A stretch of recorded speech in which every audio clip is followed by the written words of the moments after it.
All right, everybody. Well, thank you for joining us. We're here to celebrate our airport and to celebrate our airport for future generations. So today we are announcing the largest renovation in the last 30 years for our airport. And most importantly, this one does have to do with the user experience. We have done some other renovations behind the scenes and so forth that are very important. But this is one that is going to change the experience at the airport for the next generation. And I want to just recall, I remember my earliest airport memories are at the old terminal, walking on the old tile with the, I think they were like Kachina dolls on the wall. And so, you know, again, if you've been here a long time, you remember this. That's when I was really little in the early 80s. Then I remember when we stepped up our game big time in the 90s. And of course, Lawrence Rael was here then. And so this is going to be a second major renovation. And so the airport you see now, the experience you see was really in the late 90s is when all that happened. And of course, airport remodels take so long. It started in the early 90s, but it takes, you know, half a decade to get these kinds of things done.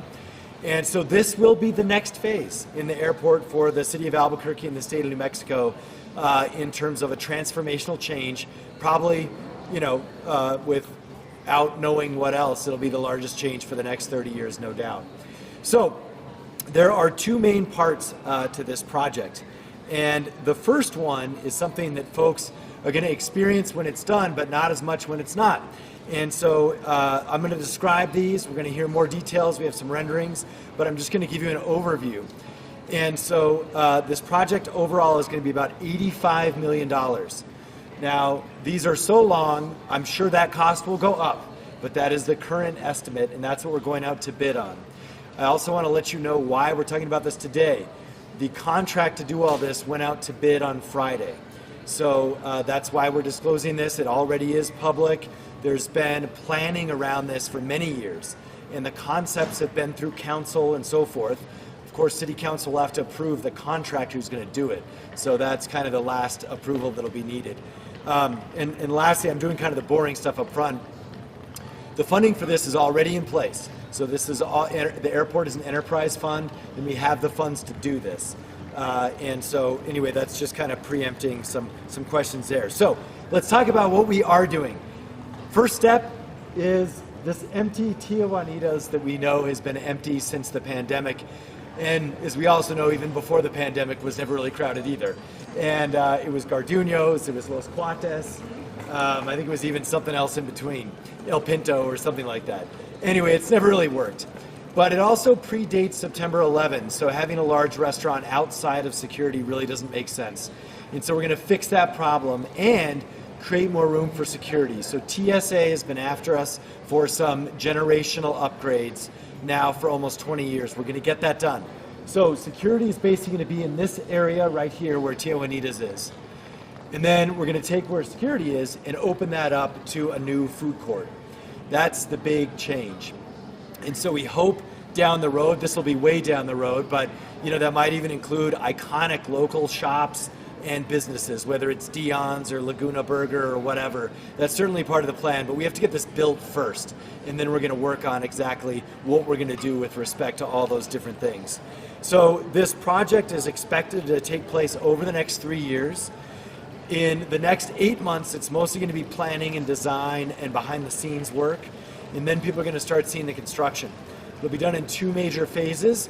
That security build-out phase, and then it'll sort of switch and we'll do the concession phase. And so we are going to work around things like the balloon fiesta, so we're going to minimize impact during balloon fiesta and holidays. That's also why the project is going to take longer.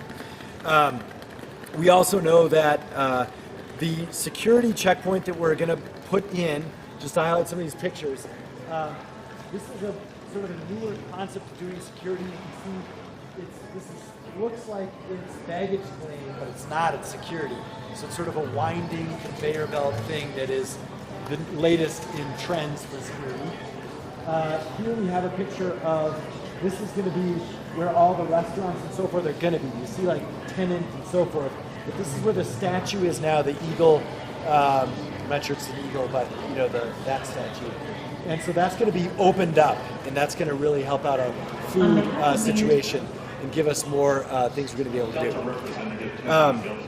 Now on this side, this is going to be an example of what our new food court area is going to look like. So you see the skylights, and this area is going to also, that's basically where security is now. So those two areas are going to combine to be much more of an indoor food court, mall kind of experience, but all local for the most part in New Mexican. We're going to certainly retain that. We're also going to retain all of the architectural elements.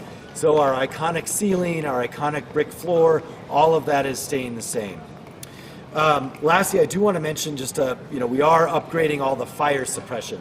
This is another thing that we have to do. So again, we're combining things that we have to do like TSA and fire with things that we want to do, which is have an awesome food court experience similar to other airports.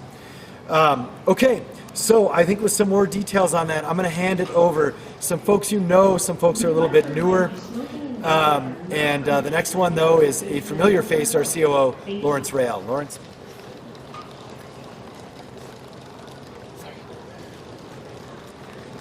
Thanks, Mayor, and thank you all for being here.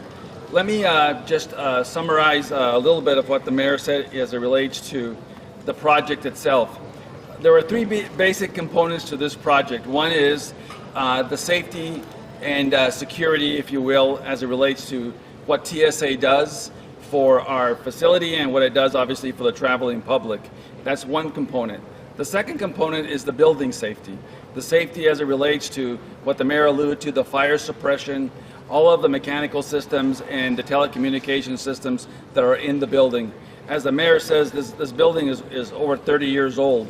And so it really needs a major, if you will, investment in the infrastructure, just simply because of the time that when it was built before, and quite frankly, the demands that more and more automated systems have on this building. We just don't have the capacity. And then the last component of this is the actual concession component, which is what Lisa will talk about here in a few minutes. But again, we are moving the checkpoint north, so that as you get up on the escalators here, you will immediately enter into the TSA checkpoint area that will encompass all of what is now the Tia Juanita's restaurant and a portion of this corridor. That is really the state of the art, if you will, baggage checking, checking in as you normally do as we travel, and really because of 9/11, this is really what all of the major airports are doing to just basically ensure safety for the public and also efficiency for operations, so that we can have as much opportunity to have enough of a checkpoint queuing area up here so that people can get through TSA. And as you all know, many of you that travel all the time, a lot of folks get really nervous about not getting through TSA right away. So this brings them up here, and as a result of that, it really lends itself to moving a lot of the pre-security facilities, i.e. concessions, to the post-security, so that way folks can get a coffee or what have you. And many of you know that you can't even take water, etc. past security. So this gives you an opportunity to do it early in the program. But the other big significant component, quite frankly, is the upgrade of the building. And that really has to deal with, again, with fire suppression, the mechanical systems that are in that portion of the building, all the telecommunications that need to be basically updated and really refurbished as it relates to just what the needs are of the airport. And so that area really is probably not the most sexiest part of this project. However, it's a major significant piece of the project, and many folks don't really recognize those or see those until you actually need them for some emergency situations. So it really is about doing that.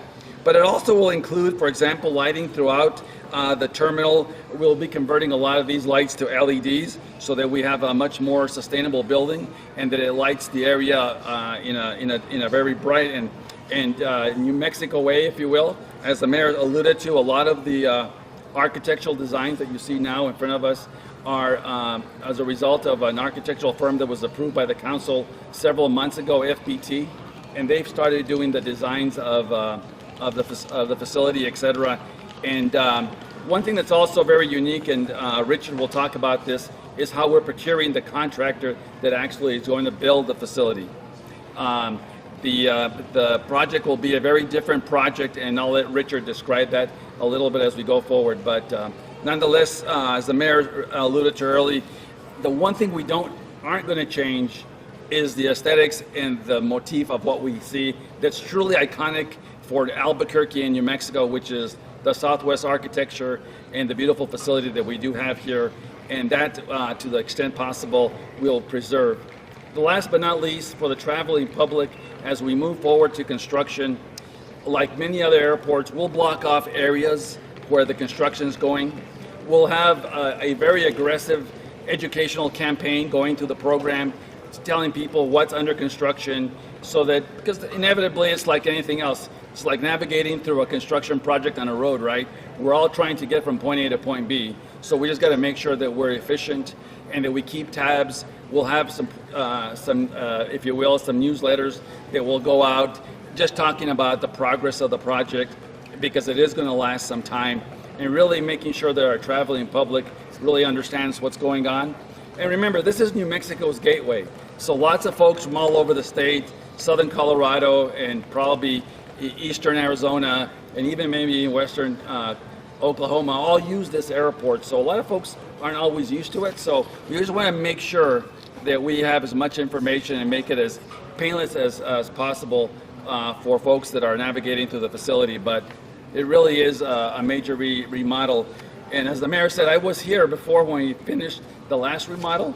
So look, I'm in need of a major remodel myself. But anyway, this airport will get it much sooner than I will. So anyway, with that, I'm going to turn it back to the mayor.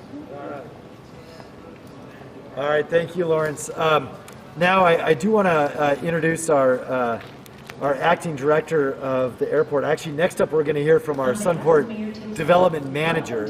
That's Leyva. Lisa, come on up. We would like to remind you. Thank you, Mayor. Thank you, Lawrence. Thank you, everyone, for being here today. As the Sunport's development manager, I'm looking forward to bringing many new local options to travelers as they pass through the Sunport. The final phase of this renovation, as both Lawrence and Mayor has mentioned, it brings an added benefit to our concession program, giving the food, beverage, and retail spaces a whole new look with added options for passengers. The relocation of TSA checkpoint will add 24% more square feet to this space. That is going to absolutely allow us to add more offerings to our passengers as they travel through. We know, and I'm going to reiterate this also because it is so important, the look, feel, and the Sunport is near and dear to everyone's hearts. All of New Mexicans love the sense of place that we bring to the Sunport. That is and will remain at the top of mind from the ground up. Moving forward, we look forward to working with our current concessionaires and local business owners as we host outreach events for restaurateurs and retailers to learn about doing business at the airport. Thank you. Mayor? Okay, and we do want to talk about the method we're using for this, because it's the first time we're using this method, construction method. And hopefully it's going to alleviate a lot of issues that the past administration had when we remodeled the baggage area. So to talk about that is our Interim Director of Aviation, Richard McCurley. And just so folks know, we're very fortunate, you know, in when we came in with our past director, we said we got to have some deputies with good airport experience. And so Richard is that. So this is not his first airport. He's been through this before. Providence was your last stop? Yes. Providence was his last airport. So he's been with the Sunport now for over 2 years, but now is our interim director. Richard? Hi, good afternoon, everybody. For this project, we'll be using the Construction Management at Risk project delivery method. It's also known as just CMAR. Unlike other delivery methods, the CMAR process hires the construction contractor in the design phase of the project. The benefits of going with the CMAR method include: 1, unified collaboration between the city as the owner, the design team, and the construction management team. Next benefit is that having the construction management team on board during design will have the added benefit of their expertise in the constructability of the project.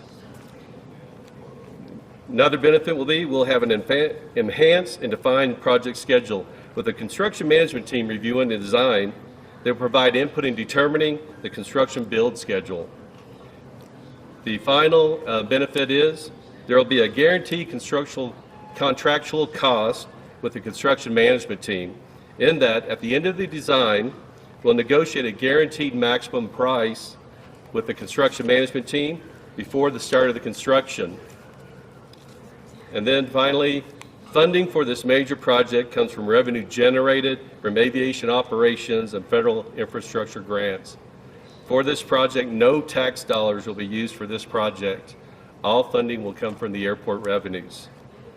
And I would close by saying that the Sunport team wants to thank our incredible federal delegation and the city leadership for their support and guidance as we continue to move forward on this project. And I'll pass it back over to the mayor. Okay, so we are going to be, I think, back here. We're planning on being back here Thursday with some of our federal Congress folks and senators, and we're going to talk about some other projects. Believe it or not, the airport, just so everyone knows, it looks great. We love this airport, but underneath the skin, it has a ton of needs.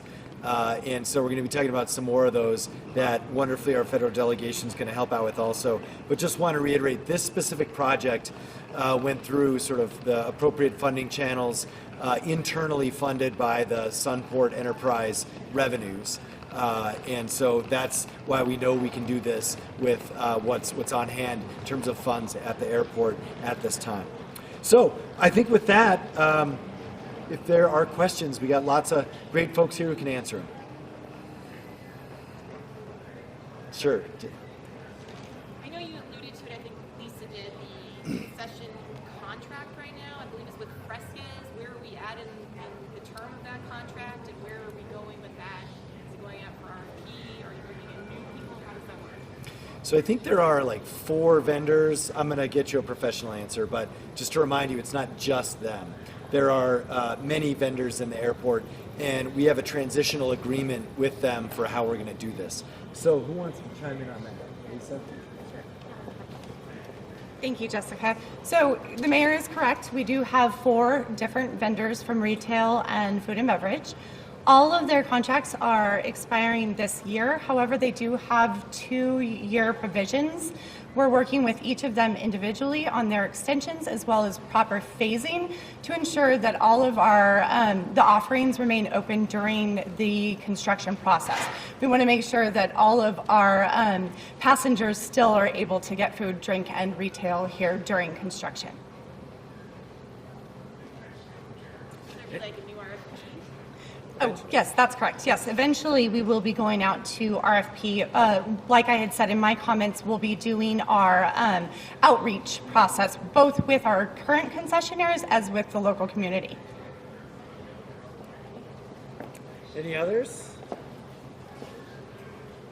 All right, so I think if folks want, the airport kind of communications team over here, if you want to get different shots of security or the inside, I don't know if that's possible, but I'm just saying for all of that, talk to Stephanie right there. Okay, thanks so much, everybody.